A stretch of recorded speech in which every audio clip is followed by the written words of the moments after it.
కాశీ కిక్కిరిసింది. లక్షల సంఖ్యలో వారణాసికి భక్తులు వస్తున్నారు. ప్రయాగ్రాజ్, అయోధ్యకు వెళ్లి కాశీకి వెళుతున్నారు. భక్తుల రాకతో వారణాసి వీధులు ఫుల్ అయ్యాయి. ఎక్కడ చూసినా జనమే కనిపిస్తున్నారు. వారణాసిలోని ఘాట్లు, గదులు, వీధులు జనంతో నిండిపోయాయి. భక్తుల రద్దీతో ఈ నెల 26 వరకు గంగా హారతిని వాయిదా వేశారు అధికారులు. వారణాసిలో ట్రాఫిక్ ఆంక్షలు, మళ్లింపులు కొనసాగుతున్నాయి.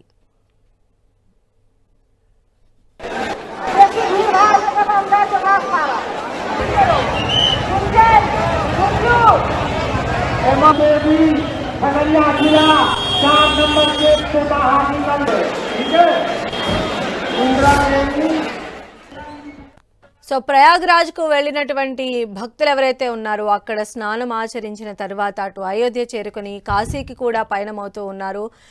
కాశీ కూడా మొత్తం భక్తజన సంద్రంగా మారిపోయిన పరిస్థితి కనిపిస్తోంది. ఎక్కడ చూసినా కూడా భక్తులతోనే ప్రతి వీధి కూడా దర్శనమిస్తూ ఉన్నాయి. లక్షల సంఖ్యలో వారణాసికి భక్తులు చేరుకుంటూ ఉన్నారు.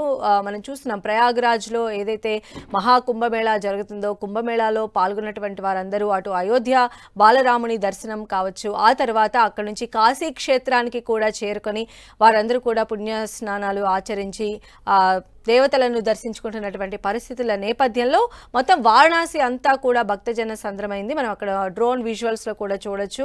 చాలా ఊహించని రద్దీ అయితే వారణాసిలో మనకు కనిపిస్తూ ఉంది.